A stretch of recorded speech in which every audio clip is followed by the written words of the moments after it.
Hey, I'm Harley. So, I'm doing, let's see, we are up to Game of Thrones, Season 7, Episode 3, The Queen's Justice. This episode, I liked it a lot, actually. It gives a lot of information to what's going on, and it really helped move everything along. The most fun part, I think, of this episode is seeing Jon and Dany finally meet, and the resistance of forces there, if you will. So each of them is a queen or king in their own right, based on their standing in the community and whatnot, and their followings that they have and everything. And Jon, I mean, he's the reluctant king, right? So he doesn't really care whether or not Dany sees him as a king, but he does care about whether or not she's willing to help him in his cause. And Dany, on the other hand, is just looking for more followers and for Jon to accept her as queen. And he's not exactly willing to do that at this point yet, because he has a lot of people that look up to him. And if he just says, oh, sure, you're the queen, they're not going to continue to follow him. And he tries to make that really apparently clear to her. And I don't think that she grasps really what he's trying to say. She's sort of just caught up in his refusal, that she doesn't understand the pride of these people, and that they're not just going to trust her. I mean, she's not from, I mean, well, she's from there originally, but she hasn't been around. She hasn't seen what they've seen, and she hasn't.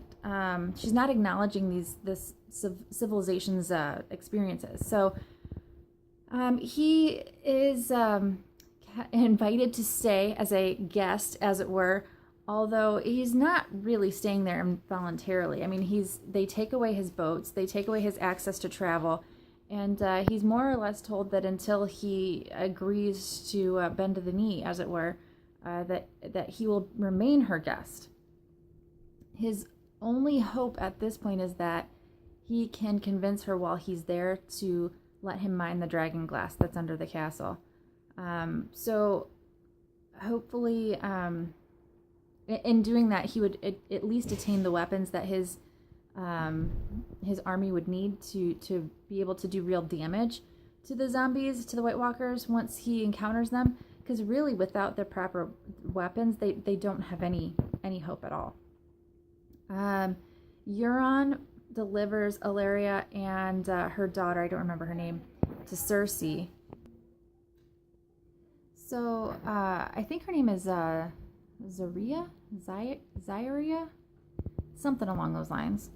And Cersei takes some pretty wicked revenge on them. I mean, it's been back and forth between these two, right? I mean, the Illyria blames Cersei basically for her lover's death, and so she killed off the daughter. And then Cersei found out about that, so she's going to kill Illyria's daughter in front of her. And I don't know, we don't see Illyria's death yet, but I'm imagining that if she is not dead yet, if there's any way for her to escape, this feud is going to continue. And that might come into play and be a big part of something that happens later on. So I'll have to keep watching and find out. What I found interesting about this is Euron keeps Yara. He doesn't hand her over, which I thought was a little surprising, that he takes her back. So I don't necessarily believe it's family loyalty. I mean, he doesn't really have that in him. So what's his purpose for keeping her? I haven't really been able to figure that out yet.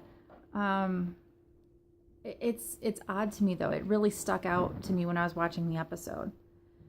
And finally, for the love, finally, Bran and Sansa are reunited. It took freaking forever. I mean, let's be real here. We are 3 episodes into this season. He made it to Castle Black in the first episode of this season. Nobody sent a raven. And even now that Sansa knows that Bran is alive, she doesn't send a raven to Jon either.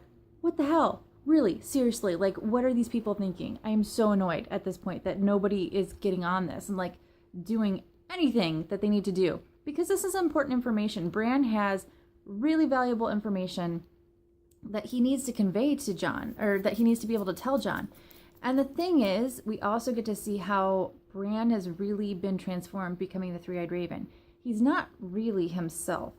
One of the explanations that I read in an interview with the actor that plays him is that he's in thousands of planes of existence all at the same time. So really, he can't be any more than like a supercomputer. His like emotions, his emotional understanding of what's going on around him, he can't process that anymore. And so that's why he can end up saying some really inappropriate things at times. Even though he's trying to be sensitive, it just doesn't ever come across as him being sensitive. It's just really, really awkward when him and Sansa are talking alone in the woods. And then there is one point before I want to get to the ending of the show. Samwell gets found out that he helped Jorah heal, and so he's left with being recognized as a really great maester already, even though he's not trained, and they've kind of been overlooking him in doing any sort of more formal training than here, clean up after this mess. He at least is being recognized a little bit at this point, although he is now going to have to copy tons of crap from one like rotting scroll to a fresh scroll. So they're not, how do I want to put this? They're paying attention, but they're not paying attention still, which is a little frustrating.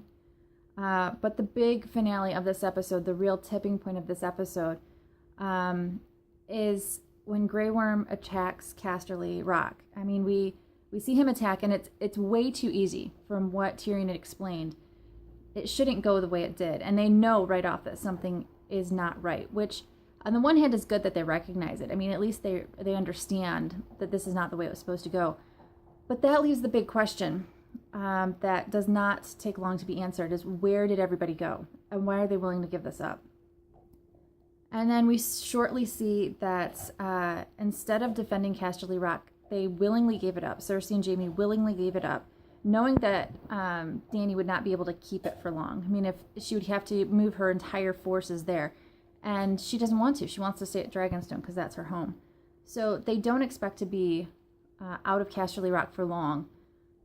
But really, why do they care? I mean, it's their childhood home or whatever, but I mean, they're at King's Landing. That's where they've been forever. That's where they're going to stay. Cersei can't leave because she's now, the queen and whatever. So losing Casterly Rock really didn't hurt them, and they understood that. As much as I hate Cersei, and Jaime's just annoying because he doesn't really stand up to her.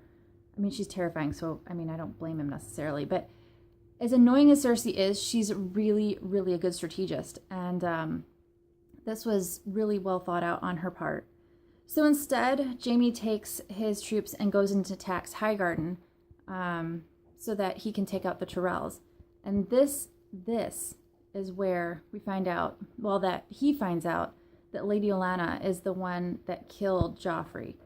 This whole time, we've all known this, but Cersei has blamed Sansa and Tyrion, thinking that they were in cahoots trying to get rid of him so they could somehow come into power at King's Landing. So the fact that this has now been brought to light, it really made me wonder if Cersei would at all change her plans for going after Tyrion and Sansa. They've always kind of been on the back burner. It's not like her primary focus because she feels like she has plenty of time to go after them whenever she wants, but she has bigger fish to fry right now. So in the long run, knowing that it wasn't them that killed her son, I'm hoping that ends up working out, that they can at least be in the same room with each other without trying to kill each other. I mean, Tyrion still killed their dad, so I don't imagine she's just going to forgive and forget. That's not really her way. But it at least could get them in the same room to where they can agree that the White Walkers are the bigger problem, and they can go back to squabbling amongst themselves later on. So the big question that I was left from this episode, and if any of you know the answer, feel free to comment and let me know. What the fuck is Littlefinger up to? This guy drives me nuts. So I go back and forth between really enjoying watching him and really just wanting to smack him upside his head and say, stop meddling in stuff that doesn't matter to you. And I know that's just what he does. I mean, him and Varys, they're both always have to be in the knowledge about everything and just like he's got to have like Littlefinger, for the pun, he's got to have his finger in everything.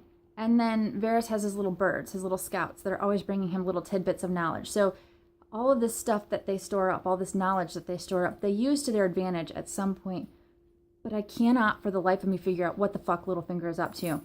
And it's driving me crazy. Like, really crazy. So if you know what it is, if you have an idea, give me a comment. Let me know, and we can chat it out, because I don't know. And I just want to smack him right now. He's really annoying at this point.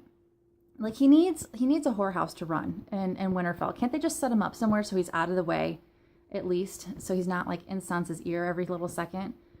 I understand that Sansa doesn't trust him, and she knows his potential as an ally. Like, I get that, but I just feel like she trusts his judgment a little bit too much, and I don't like that.